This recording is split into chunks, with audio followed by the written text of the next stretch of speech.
Welcome to Oslo, the vibrant capital of Norway. This scenic city is situated at the head of the Oslofjord and surrounded by forested hills and lakes. With over 670,000 inhabitants, Oslo is the largest city in Norway as well as the economic and governmental center of the country. The city has a long and fascinating history spanning over 1,000 years.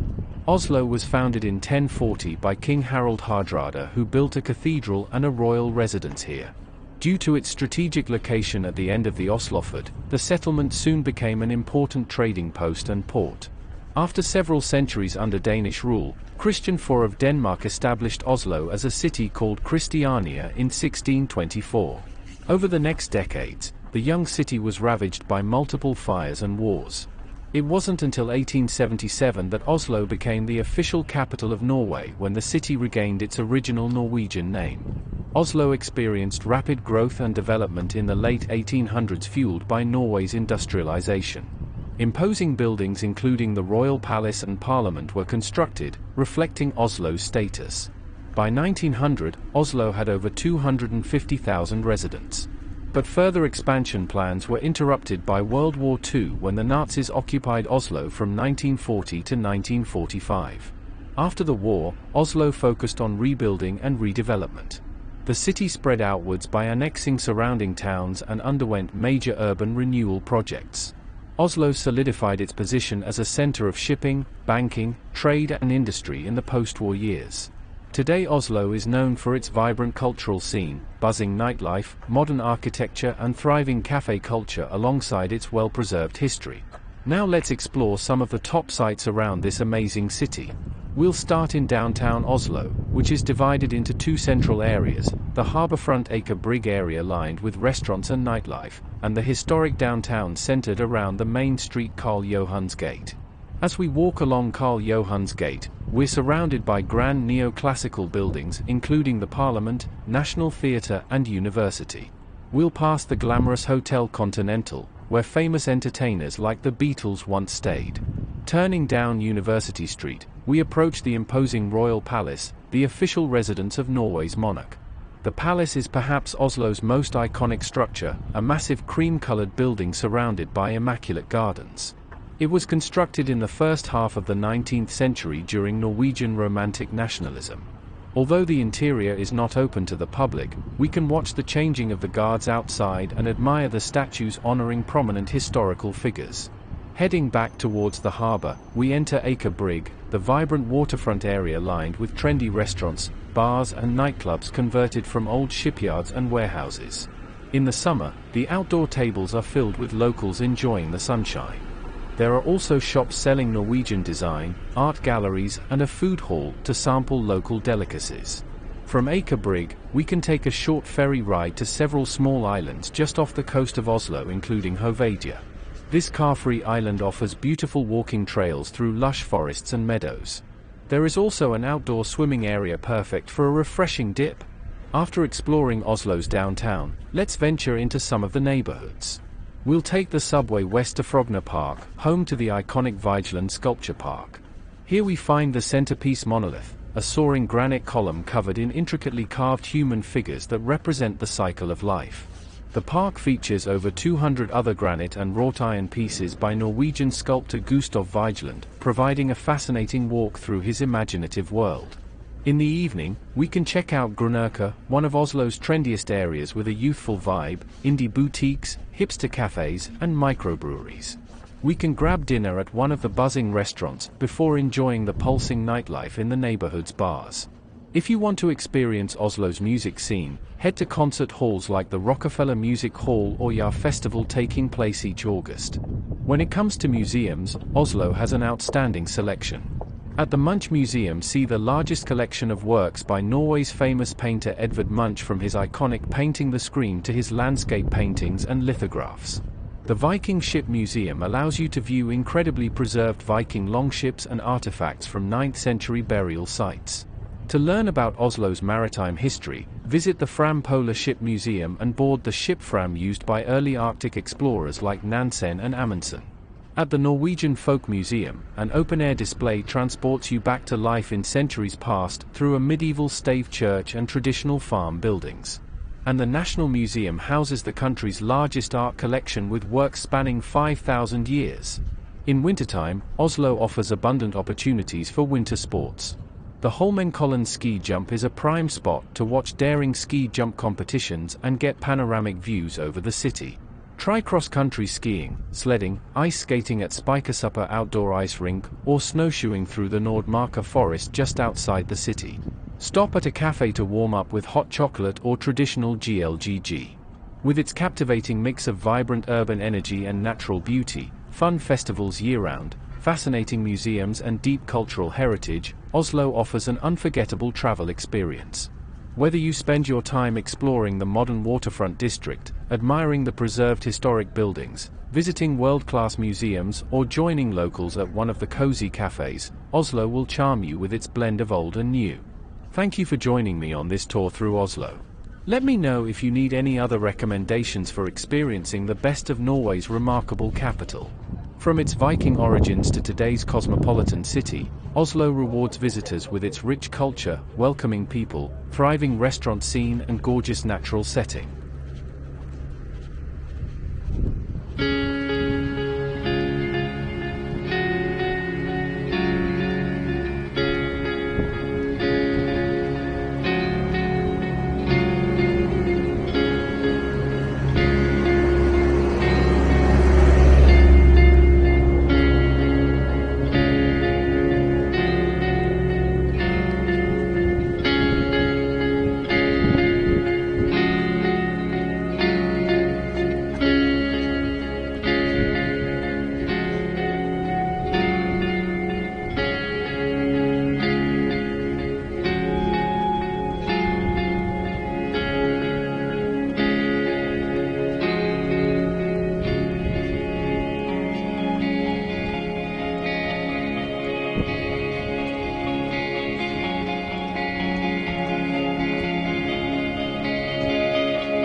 The bronze statue of Franklin D. Roosevelt in Oslo, Norway was erected in 1948 to honor the late American president. It depicts FDR seated in his wheelchair, cloaked in his trademark cape and hat. The statue was a gift from Norwegian Americans, created by sculptor Finn Frolic. It stands as a symbol of appreciation for Roosevelt's support of Norway during World War II and his efforts to rebuild the country through the Marshall Plan after the war's devastation.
Royal Palace in Oslo is the official residence of King Harald V and Queen Sonja when they are in Oslo. It was built in the first half of the 19th century and has been used as a royal residence since 1849. The palace is a large, white brick building in neoclassical style. It contains the private apartments of the royal family as well as reception rooms, offices and guest rooms used for official events and entertaining. The palace is located in central Oslo with a view overlooking the city harbour. It is surrounded by a public park and is a popular tourist attraction. While the royal family resides primarily at a private estate outside of Oslo, the palace remains an important symbol of the Norwegian monarchy and is used for official functions and ceremonies.